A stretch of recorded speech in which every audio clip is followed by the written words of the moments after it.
Good morning, everyone. Welcome back. It is day 2, quarter 4, 2020, the Hi-Fi Summit. My name is Chana. With me, as always, Mike and Joe. And today, or right now at least, we've got David Dunn from PSB Speakers. What is going on, everyone? Good morning, you guys on the West Coast. Morning, David. Got the coffee, Dave. You're gonna be with us for a while today. Yeah, two sessions, a little break in between. So we'll cover. Cover a busy day, but we'll get it all done. Nice. Right. David, what's that painting behind you, man? Oh, it's actually a picture I took of the Grand Canyon a couple of years ago. A big panorama awesome. I did print it up on canvas. So that's fantastic. You do a lot of photography? I used to do a ton. Yeah, when I had call it more spare time and when you could travel, it was a lot easier to to do stuff. So yeah, so I used to do a lot of it. So yeah, that's That's awesome. 42 inches across. So. Nice. That's gorgeous, man. Love it. Thank you. Thank you, guys. So, yeah. All right. Finally, some Canadian content. Yeah, absolutely. Absolutely.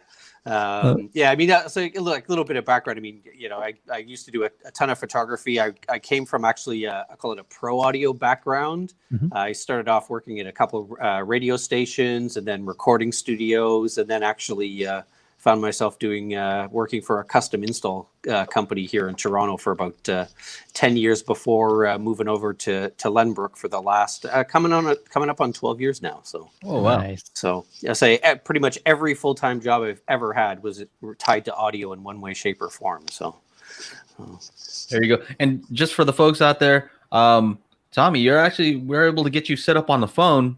For some reason, though, we had an issue with the webcam situation. So if his phone falls, it's because he's using the phone. It's exactly. It's just don't worry about it. He'll get it. He'll get it back settled. He's fine. He's sitting in a safe position here. Yeah, that's right. I'll break out the red-green duct tape for later on if I need to. So yeah, and actually the video quality on these phones are amazing. Look at that. Yeah, it looks nice. Great. So that, and then what else? Oh yeah, just wanted to let others know that this is streaming on multiple platforms. So. Mm-hmm. We have it here on Daily Hi-Fi, but it's also on my channel, also on a dedicated Hi-Fi Summit YouTube, and also on Facebook. So, if you're subscribed to any of those, you're going to get notifications all over the place. Mm-hmm. Right. So, yeah, there it is. What are we talking about today? How to pick budget bookshelf speakers. All right. So, it's usually where most people start. I mean, I'll say it was a while ago for me, but I mean, most people start off picking, they want a speaker, a bookshelf speaker seems to be I'll call it the logical place to start because it's small and doesn't cost a lot of money. But I also tend to think they're pretty application specific. I think a lot of people fall in the trap of thinking, well, I'll just buy bookshelf speakers and I'll be done. But then if you have to buy stands and a subwoofer to get the performance, then you might have been better off buying a pair of small towers to begin with. So I think it really boils into application. So right. Sure. I mean, I like that idea. I mean, you're going to have to buy a stand, so it's going to take up the same amount of room as a tower. So, maybe save up another couple of months and get the towers and then run them full range. Extra output, right? Exactly. I mean, especially if the goal is not to get a full range speaker because you're using them for surrounds or something else, then they're absolutely perfect for that. Or you want to mount them to a wall or the most common thing nowadays is desktop audio. I mean, with everybody working from home and everything else, we're seeing a lot of, bookshelf speakers moving because I think people are doing desktop setups. So they got a computer, they're plugging them into maybe an amp or maybe they're buying powered speakers. We just released a couple of new speakers, the Am3 and Am5, which are powered active monitor, which is great for desktop audio. So, but like you said, if it's what it was, for the sake of argument, we'll call it a 12-inch square piece of floor space, whether it's a stand or a tower, you might be better off to buy a pair of towers, like you said, save a little bit more. Or if you have to add a sub, then, by the time you spend $300 on the speaker, $300 on the sub, and $100 on the stands, you might have just been better off to jump straight to a tower. So, and let's not forget the cables, because if you think about it, the cable has to go up the stand a little bit longer. Yeah. You need at least another 1.5 to 2 feet, whereas the cable inserts or connections are on the bottom on a tower. So Yeah, that kind of messed me up one day. I was just like, oh. Like, this ain't gonna work. Because I was reviewing some bookshelves and I'm like, oh man, I had a custom made speaker cables for the towers or custom cut. And I was just like, whoops. Yeah, so I mean that's usually the first thing. I mean, like when back in working in the custom business, that it was application. If you're doing surround system, then obviously it's a different animal, and you're probably using them for rear speakers or something like that. But and then I mean now there's some really good powered monitors. They have our new Am3 and 5 are a good example. Yeah, I'm looking at them now. There's some really nice advantages to knowing. I mean, I'll call it, Paul Barton does an amazing job in creating a, affordable, great sounding small speaker. But his challenge always is he never knows what's connected to it. Like what amplifier you're using it is it a 10 watt, amp? Is it 100 watts? What is it? The nice thing about having everything all in one box is you know exactly what you're dealing with. You don't know if, brand amp, C is, good at low frequency response. Maybe it's really impedance sensitive. And so these are all the challenges a speaker designer deals with. When you can get the amplifier in the box, know that, okay, maybe it's not so good at these frequencies. You can compensate for that. I mean, almost all these amplifiers have DSP in them. So you can actually, I'll call it, fix the mistakes. And everything that's in the chain. And the same goes for the amplifier designer as well. He never knows what speaker is going to be attached to it. So, those are great amplifiers. I mean, some of our newer amplifiers are pretty brilliant in that they're load invariant. And that used to be the old system matching. Don't use speaker B with amplifier X because they don't play nice together. But with some of these new amplifier designs that we've come up with on the NAD side, they're completely load invariant. It doesn't matter what the speaker does. You'll always get a really nice flat amplifier response. So the technology is moving in some, I'll call it some great ways that really make it affordable. I mean, things say, on the grand scheme of things compared to what they were, decades ago, the prices have actually gone down when you can factor in inflation, and you got so much great stuff to choose from. Yeah, I'm a Paul Barton fan, so I'm sure if he can figure it out with passive speakers, he's just gonna have even more fun. Given an amp and some DSP, he's just gonna go crazy with it. Sure. Yeah, David, I was looking at the AM5s here that you had mentioned earlier. Yep. I noticed you got the tweeter on the bottom. That seems kind of unique and a little bit different. Maybe what's the design philosophy behind that? It does, yeah. Paul's done that on a number of designs. Looks like going back over the years, where the tweeter is actually below the woofer, and it's really about placing it so that the frequency response doesn't change on the positions. So when standing or seated, Right. that's kind of his main goal in doing that. So it's kind of a unique feature, and you don't see it very often, but. Paul is done well. I'll say I want to say 50 years in. I mean, he's interesting in that he comes from a musical background. He's a classically trained violinist. He started building speakers when he was in high school, basically, and selling them to his college roommates. That's how he. I'll call it 100 kilometers down the road from us. So, I'll say a lot of the great speaker companies came out of the same research from the National Research Council in Ottawa. And they did a lot of double-blind testing and seeing what people like. And it's all done, I'll call it, very scientifically. It's not we'll call it a random guess as to what things would look like. So he's a stickler for that type of thing. Cool. Yeah, and I mean the nice thing about these new ones too is they really are multi-purpose. There's a phono input built into it, which I'll call it the NAD side of the family. I mean, if people aren't familiar with PSB, Lenbrook is the parent company. We bought NAD Electronics in '99 and PSB a little bit before that, and then the other brand we own is Blue Sound, our high-res streaming platform. So there's a lot of synergies that come together. But so the phono stage in the new AM3 and 5 is basically developed by the NAD guys. So you've got people that know call it audio developing the amplifier and the phono stage.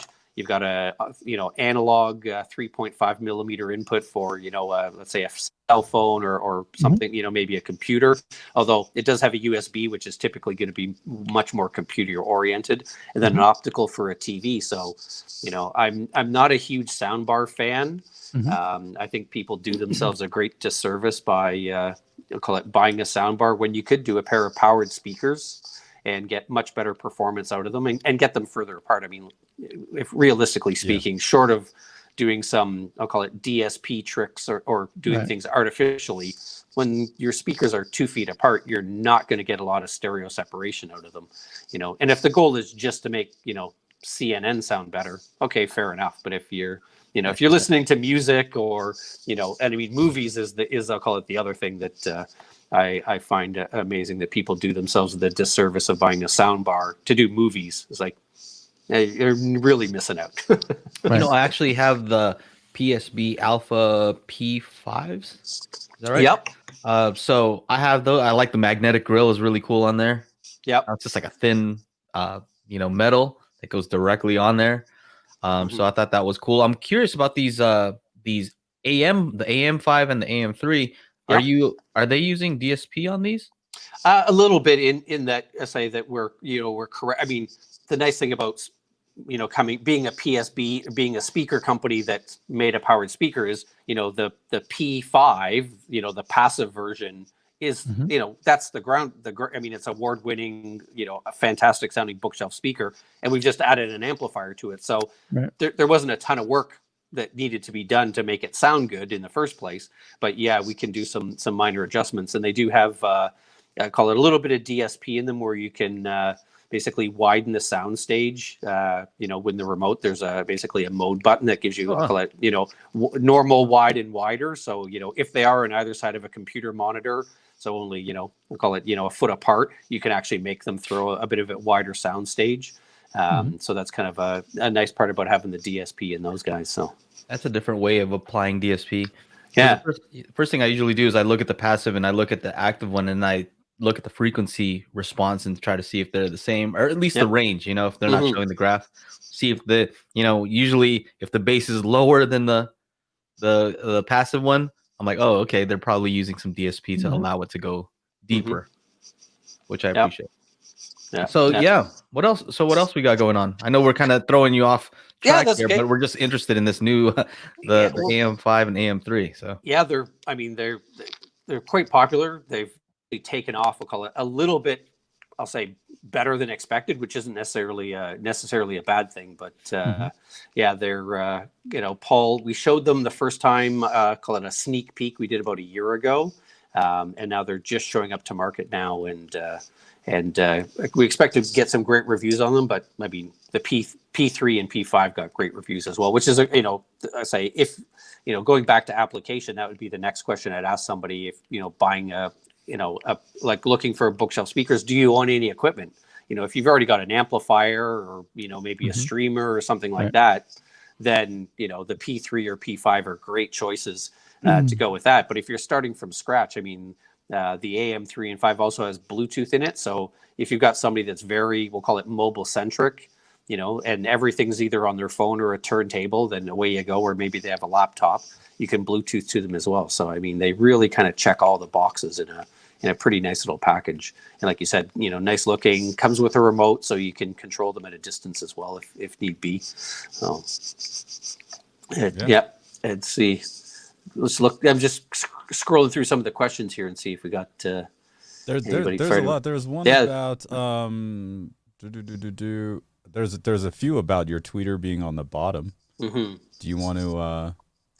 Yeah, we kind of mentioned that just a little bit. Okay. Yeah. It's basically so that, I mean, it's designed to not change, and you will get some reflections, but I would say if you're going to place them directly on a table, put them at the front.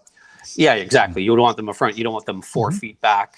Yeah. Or if it's, let's say, a computer setup where you do have some distance, is to put a little wedge under them to angle them up a little bit, or put them on a small speaker stand to raise them up. There's a number of companies that make little, I'll call it, 4-inch high platforms specifically designed for bookshelf Desktop speakers use. on it. Exactly. Yeah. And they also give you isolation as well, which is the other thing you get into. I mean, both those, the P5, the AM5, and the P3 and AM3, they make some pretty good bass. So, if it's on a let's say a desk that's not maybe the super thick, and you don't want your keyboard rattling and everything else, you do want some isolation under them as well. So For sure. so not necessarily a bad thing. And you could use them for gaming too, which is the nice thing as well. So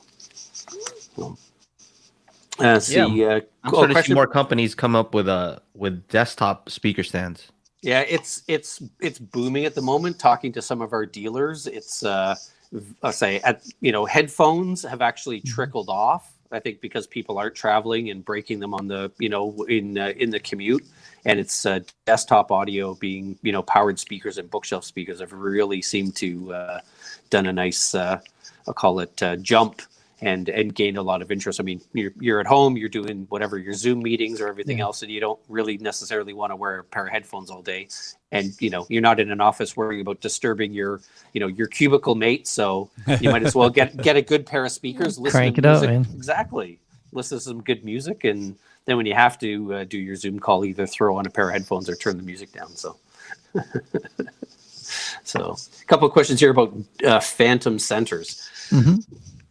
Again, application specific. If your speakers are 2 feet apart, a phantom center, you don't need an actual center channel, and phantom center is perfect for that. But my rule was always anything more than about 6 feet away, and you pretty much started to have to need a center channel, depending on the speaker. Some of them image better. Some speakers obviously image better than others. So 6 to 8 feet apart, and you can't do without a center channel was my general rule, without throwing, I'll call it just different speakers obviously image differently. So that was always my general, I'll call it rule is, you're 8 feet apart, then you definitely need a center channel for that. So, Let's see, just going through some of the questions here. Oh, there's somebody with the Alpha T20. So there's a perfect example, of the we'll call it the tower equivalent of the P5s. Is you can get a full range speaker in a tower if stands are a necessary. You'll call it evil. So Yeah. There's a good question that just popped up: front or rear porting versus sealed? So they're both rear ported. So that's again, placement. You don't want to stick them directly up against a wall, but they are, let's say, designed to call it take advantage of having a wall reasonably close. Like you don't want them basically, so you can't get a credit card between the speaker and the wall. So that's the, that's the trick there. That's call it, a design consideration. Obviously, some companies, the biggest disadvantage to putting the port in the front is it makes the speaker a lot taller. You end up with a much bigger speaker because you need that space, and you need, makes sense. I mean, you have to leave some material left, on the front baffle so that everything, is sturdy. And you got something to screw into. So most companies will do a rear port for that reason, because otherwise the speaker tends to get tall or wide. And then they're generally not nearly that attractive anymore if you have a short, wide speaker, or one that's really tall and really skinny. So there is some, we'll call it looks do come into play. So slot. Yeah, that's what I was going to say. Front slotted port, Yeah.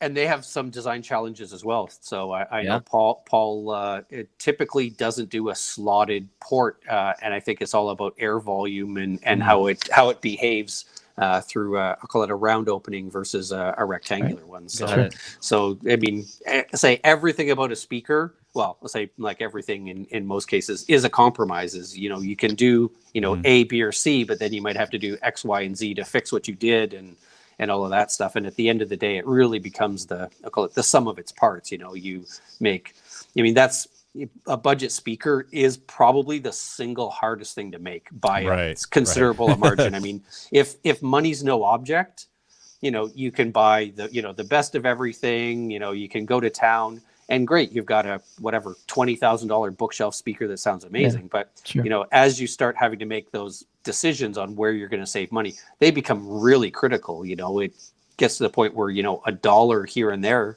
you know, can make a huge difference in the overall price and the performance. And it's the balance of all those things where, you know, you really, you really went out. And I mean, obviously aesthetics is part of it. I mean, most budget bookshelf speakers use a vinyl wrap as opposed to a real wood veneer. The real wood veneer looks amazing, but it does nothing for the sound quality. It's all about look. So, you know, you could wrap it in 24 karat gold. It won't make it sound any better, but it'll add to the cost. So that's, you know, part of all in the factor in design. I mean, things like magnetic grills for the longest time, we never did in our entry level products. They were permanently attached because, you know, it was less expensive to do it that way. And, you know, functionally, it doesn't change the way the speaker sounds if the grill is, you know, basically glued on at the factory. It makes service a little harder down the road if something happens to it, but not really that common in a speaker. So, you know, it becomes I call it a game of, if I take $1 out of this part, can I put it somewhere else? Or, I can't actually get something better here with that $1. So maybe I should leave it in the grill for the looks and all that. I mean, nobody wants ugly speakers, let's be honest. So, I mean, definitely come into play there at the end of it all. But, the proof is in the pudding when you do the demo and you actually listen to some music on whether or not the designer and the engineers have done their job. So, Matt is asking on the AM5. A couple people asked that. There is no, I'll call it crossover that happens to the front left and right. So you would, being a bookshelf speaker, I mean, they kind of by default have their own crossover built into them. They're not going to play down to 20 hertz, obviously, being a bookshelf speaker. So they just naturally roll off. Yeah. Wherever they do. Okay. Yeah, exactly. So, and is that the, were they talking about, that was the AM5, the new powered one? Yes, yeah, the powered one. Same with the 3. I mean, it's just a function of its size and design. Yeah, it's baby brother. So, I like how you offer them in white. That's kind of cool. Yeah. It's especially for a desktop audio system, it's nice and clean, looks nice, and all that, and to it's pretty the smaller speaker white that let's say it's a matte white, so it's not super shiny glossy. Is more popular in the smaller speaker sizes. So and seems to be call it a bit of a fashion trend at the moment with speakers to have a matte white versus a shiny white. A gloss. Yeah. So and a lot of desks, right? Yeah, well, and again, there's a cost aspect to that too, right? A gloss speaker typically is painted, which then needs to be like, well, our old Imagine tees came in like gloss white and gloss black and gloss cherry, and that it was 7 layers of hand buffed lacquer. Like that's a lot. That's a lot of labor. Time. Yeah, a lot of time and labor. So it's tough to do, and gloss white vinyl doesn't look nearly as nice. So there's definitely I'll call it a bit of a practical aspect to that. Paul's a pretty practical guy in his design, so I think it's bared him out well over the years. Let's see. Somebody's asking how much speaker costs cabinet versus driver and crossover. The cabinet typically is not crazy expensive. Most I'll say where you see that the most is something in a subwoofer. Subwoofers typically the amp board in a subwoofer is usually significantly more than 50% of the cost of it, and the driver not so much, and the cabinet is usually I'll call it the least expensive part of the whole box. So that's usually how it goes. I mean, MDF is a great material because it's really, really dense and inert. It's also not expensive, which is the other nice thing about it. And then, as you go up, in our higher end models, the MDF gets thicker. In some of the Imagine designs, it was actually 7 layers of thin MDF that were all glued together and bonded to make a thick, extra dense curved cabinet, which obviously has I'll call it cost aspects to it as well. But the cabinet itself isn't typically expensive. And then, and then the crossover and the drivers, what you pick will impact that cost, by a significant margin too. So, no. Now, is when when Paul goes in to design a speaker, is that a huge consideration? Like how much percentage of the development budget or whatever goes into, design? Yeah, everything comes into play, I'll call it fairly heavily. I mean, Okay. Paul's, I'll call it typical, we'll call it production, we'll call it methodology, is to start with the flagship and then find out how you can save money on that. Like, so going from, let's say, a high gloss painted cabinet to a vinyl wrap cabinet saves a lot of cost and has no impact on sound quality, assuming the cabinet, say, can be wrapped. And then, so it's little bits and pieces. I mean, one of the things that PSB has done for quite a while is we tend to use the same tweeter across as many speakers as we can so that you can make more of them. So instead of having to make, 10,000 tweeters, you can make 40,000. You save a lot of money. And you also know what you're working with all the time. So there's a nice consistency there as well. And that's, I think, one of the nice things Paul has managed to do over the years is, I'll say back in the old days, they would, run speakers down the assembly line and they would test, speaker A versus B versus C versus D. And they chart them all out and then match them together. So you had matched pairs so that the frequency response of the left and the right, obviously for performance reasons, should be as close, if not identical, to one another as possible. Otherwise, your speakers will never image well if, the left and the right don't measure the same. So that used to be part of the very manual process of doing that. But over time, he's perfected a lot of his manufacturing and design stuff. So all the parts are tested as they go. And then at the end, they're tested once again. And if it's outside of specification, it just fails. Like it doesn't get matched up with another bad speaker. It's just out of spec and fails. So it's actually, he's got it down to such a science now that, the first speaker off the assembly line and the last one off the assembly line can be paired together because they are, for lack of a better term, the same speaker. Whereas in the old days, they could never, ever do that. So that we'll call it the manufacturing tolerance have gotten so much better and easier to get there that it results in, I'll call it excellent performance all the way across. And that's something that Paul does. A lot of speaker companies don't actually test that their speakers measure the same when they come off the assembly line. They just make sure they make noise and they go in a box. But that's not Paul's way. So even in headphones, some of his challenges in headphones early days was to get drivers that match the same left and right and headphone pair to headphone pair and headphone to pair. And, when we went to some of the factories, like, well, nobody wants them to, has asked us to make them all sound the same. And he was shocked that nobody had asked that they wanted headphones to sound the same. It's like, well, they really should, because, you basically have two speakers on either side of your head. And the first pair off the assembly line should sound as good as the last pair off the assembly line.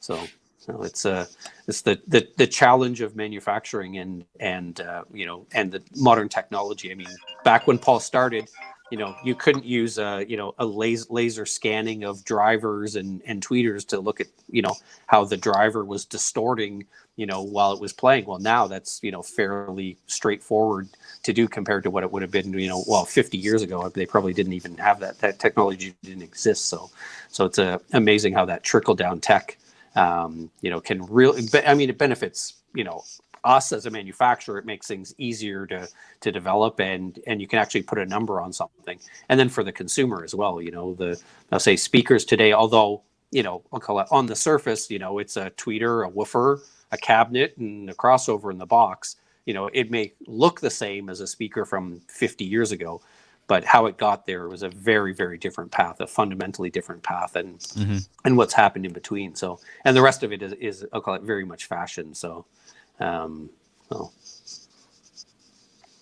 very cool. Question on thoughts on passive versus active bookshelf monitors. Yeah, I think that's application specific to me. If you're hooked up to a computer and you're doing, gaming and let's say streaming, and you don't have a lot of physical space to deal with, an active bookshelf is definitely, I'll call it a great bargain. I mean, they kind of grew out of I'll say for my previous career, I'll call it the desktop recording industry, where everybody had a little digital audio workstation. You had an edit desk. I mean, the early days, you were in a recording studio and you had room to put amps and all kinds of outboard gear.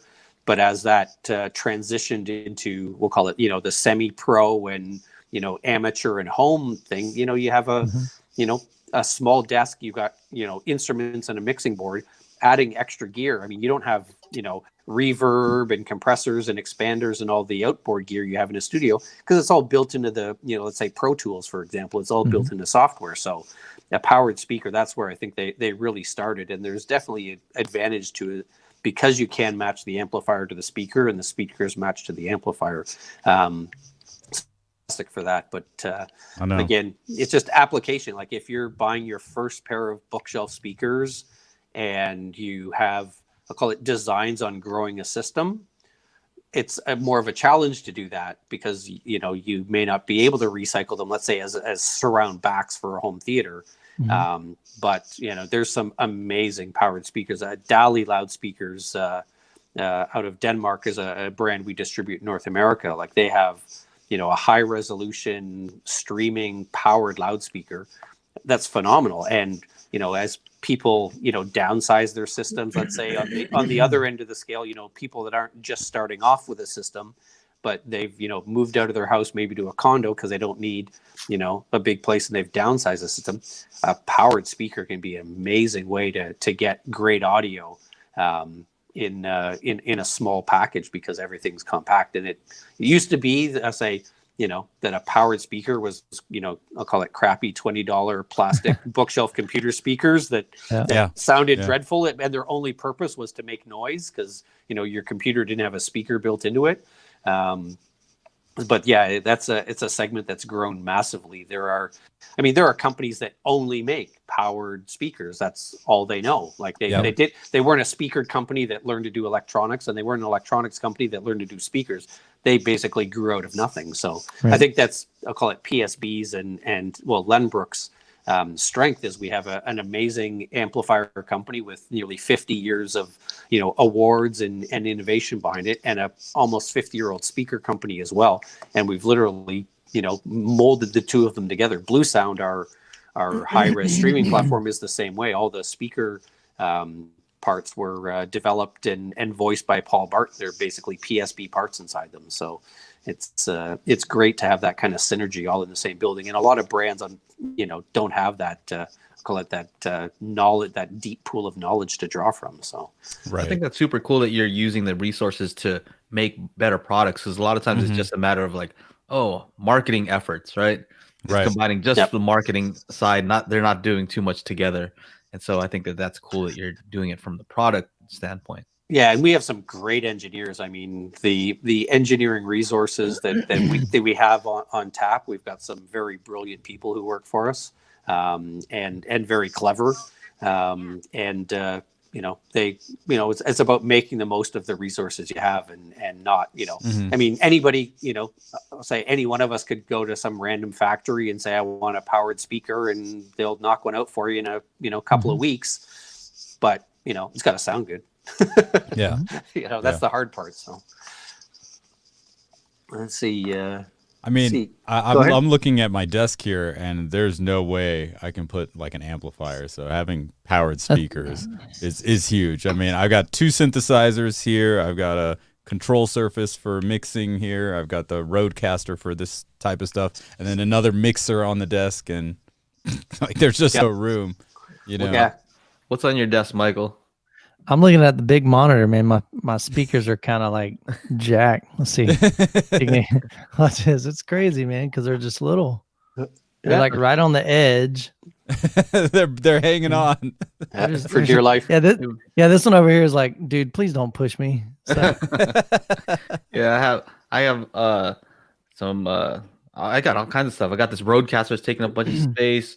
Keyboard, my phone, computer, hard drives. Multiple hard drives, my preamp for my microphone, 2 preamp for the headphones, and equalizer, and then this 32-inch monitor. So and then you just have to be on stand. So I can't put an amp. And I'm not going to show you my desk setup because I moved out of my office because my desk was a disaster. So, Nice. And if I could move everything over here, this is the big part of the desk. Yep. This is a big area Oh, right there you go. Yeah.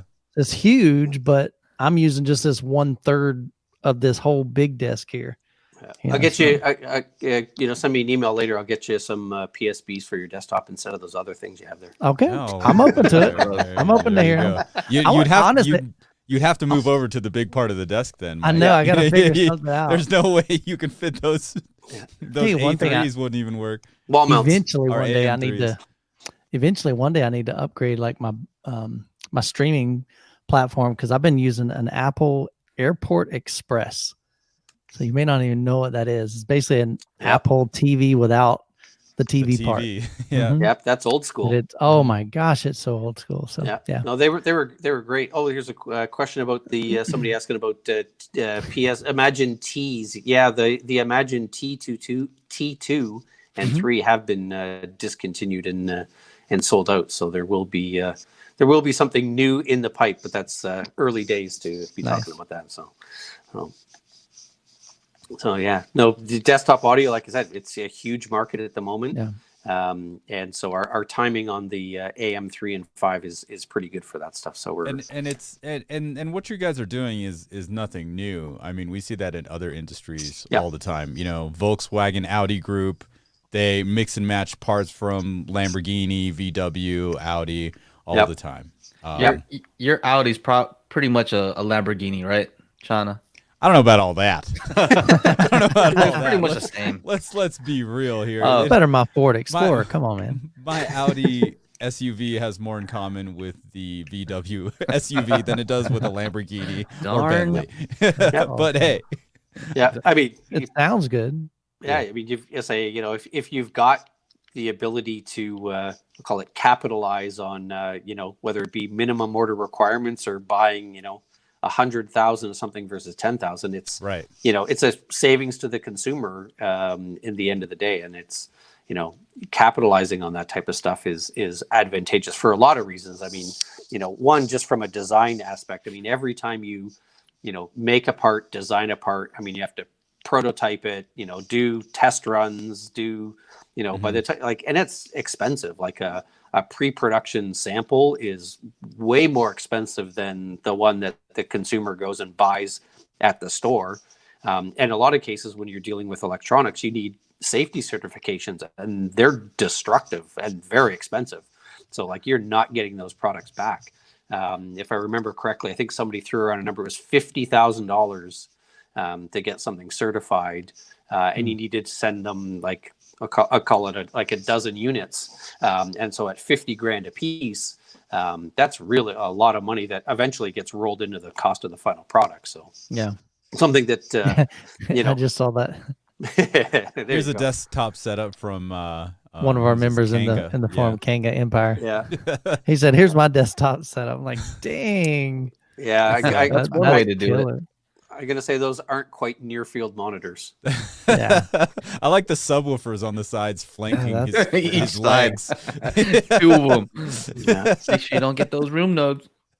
Yeah, exactly. I want to see if he's got the same speakers on the ceiling, like in the other setup we saw yesterday. Yeah. It's crazy. Come on, man. So real quick, Adam's saying that he can't put anything larger than Logitech satellites. And last time we had Soundrise Pro, and the cool thing about some of these stands is you can actually put stuff underneath. Yeah. Right. So they have stands where it's kind of like this type of shape. Yep. So they'll hold your speakers, and then everything that would normally go underneath just goes underneath. So nice. Yeah, and I mean the AM3s are really quite compact. So you can do that. And if you're at a desk setup, there's a ton of companies that make a basic, I'll call it almost like L bracket style wall mount. So you can get them off the desk entirely, raise them up a couple of feet over the desk. So you've got room for a monitor and keyboard and everything else under it as well. So, if your desk is 3-4 feet deep, you can easily do that as well with a fairly inexpensive wall mount bracket for a lot of speakers as well. And that's a great way to take advantage of, I call it real estate, is get them off the floor, off the desk, and somewhere where you can say step up your audio game a little bit. So there you go. Mhm. I'm just seeing Stepping there's up a the lot of audio stuff game, coming I in like it. here. Yeah, Coming a in ton of fast. questions. Yeah. Overkill. Oh, Yeah, I God, think that was nah. about the picture. Nah. Yeah. Question about speaker better for near field listening. It's really about dispersion. Is the speaker really beamy? Is it like a laser beam of sound out into the room? In which case, you're too close to them. So you really need a speaker that disperses really well, which is something Paul's done for a very long time with all the PSB stuff. And in ceiling speakers, same thing. Like you don't want this little spotlight of audio coming out of the speaker.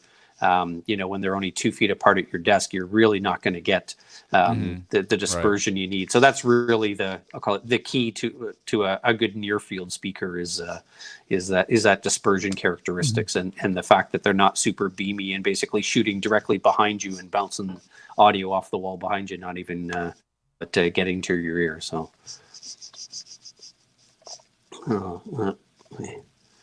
Yes, I did say AM3 is the new PSB active monitor 3. So based on our P3 passive speaker, but now with amplification, phono, USB audio, optical, 3.5, and Bluetooth. So. Yeah, we showed a this one. We showed that a little bit earlier. Yeah, let's see. I got a close up of the back panel. That's actually the same. There you go. Not to be confused with Acoustimas 3. Yes. Yeah. Bose. That's why. Yeah, I remember that. Yeah. I remember that. What else? So what are I review a lot of bookshelf speakers, and it's more rare that I find bad ones. Right, a lot of the ones nowadays are actually pretty good because they're competing in a space where there are a lot of other good ones, right? Yep. So that's what I've found. Yeah, there's a ton of great. I mean, part of it is just, let's say, the research that's gone into it and the measurement tools. If you went back, let's say, there's even probably some companies out there that still do it where they just buy a bunch of parts and play around with them until they sound good and put them in a box and away you go. But the tools, talking about desktop audio and recording studios and that stuff, I mean, the cost of what it used to take to, let's say produce a song or an album, just the equipment costs alone are massive. Massive, yeah. And that's why there was only a handful of them out there, and, they were all owned by the studios. Well, now, like, you can get an amazing desktop audio setup for recording, and speakers are they've all kind of fallen in suit in that, if you've got the measurement tools and the research, then you can actually, adjust it and do it. And it's really down to the I'll call it the art of the engineer on whether you spend, 6 years and hundreds of thousands of dollars doing it, or if you've got somebody who, let's say, knows what they're doing and they can actually, I'll call it, be a little bit quicker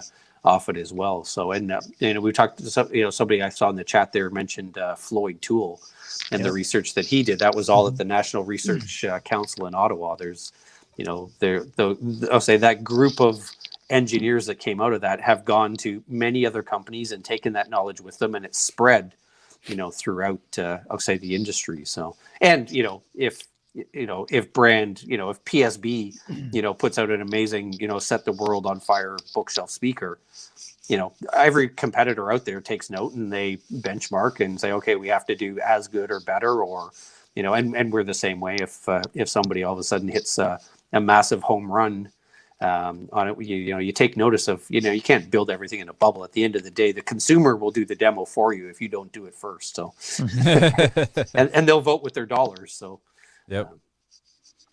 So Steve Kelly asks, what distinguishes PSB from other brands? And I'm assuming he's talking about the bookshelf speakers. And I know, David, I know you got two back to back, so I'm gonna save you a little bit of your talking, just because I've reviewed that speaker, right? Mm-hmm. Sure. So I'm gonna you jump in. No, you take it away. I say So, there's no better review than somebody who let's say doesn't that. Let's say it's not working with the company. Exactly. So I would say one thing that I noticed that was different is that for a budget-oriented speaker, they're using an aluminum dome tweeter, which is not typical. So I thought that was cool. Of course, it's upside down. Also, the grill is very different, and it's a thin, very thin metal grill where it's the front is magnetic. You just put it right on there. And when I talked to Paul, he says that it shouldn't affect the sound as much as these other ones because it's so close there that it doesn't affect sound. I mean, overall build quality I think is a little bit better than what you see in other speakers around that price. The vinyl finish, all that. Looks a little bit better to me, and they're very small, and so the amount of bass that they get out of them in such a it's smaller than most of the other ones, and so I thought that was pretty surprising, and also very flat response because Paul is all about measurements. He's not just putting stuff together and like, hopefully it sounds good. No, when I measured them, I'm like, oh wow, these are very flat, very very flat. So I think that's pretty much what I got. Yeah, that's I'll say that is pretty much nails it on the head. The amount of bass that Paul can get out of a small driver is, I'll call it, shocking. I've done demos of his products in the past. I remember one for a retailer. It was a brand new to PSB. They'd never done it before, and we were playing the entry level tower, and they're like, "Oh, it's amazing! Can we hear the small one?" They're like, no, that is the small one. They're like, really? That's not the big one? Like, it puts out that much bass? It's like, yeah, that's the 5 1/4 inch driver on that. When they were staggered, they were expecting that we had a little tiny baby one. So that you tricked them. Tricked them. Oh, that's great. Gang has to get back to work. Got to build some amps. All right, fair enough. Also in Canada.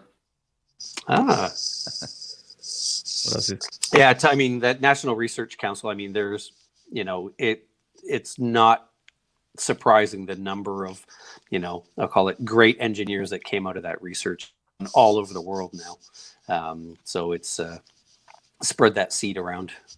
Also, I've seen a lot of good companies come out of Canada. Yeah, the winters are cold here and they're long. And so you stay inside and you play with audio gear all the time. At least I do anyway. It's a rough life, but somebody's got to do it, right? Exactly. So, very cool. Very cool. What are some mistakes that you've seen people make when it comes to bookshelf speakers? Like, what are they trying to do that maybe that's not the appropriate, not really designed for it? Yeah. I mean, a lot of it I think is maybe trying to do too much. Like, it's like, it needs to generate a lot of bass, and it's just, I'll call it sloppy, messy, noisy bass. It's not tight or musical. And I think some of that comes from, I'll say, whether or not you have, I'll call it, other things in your lineup to choose from. I mean, if you make a really tiny, compact bookshelf speaker, well, I mean, going back to our Imagine Minis that we had a few years ago, it was like a 3.5 inch woofer. It was really small, and they threw in a fairly large amount of bass for something that small.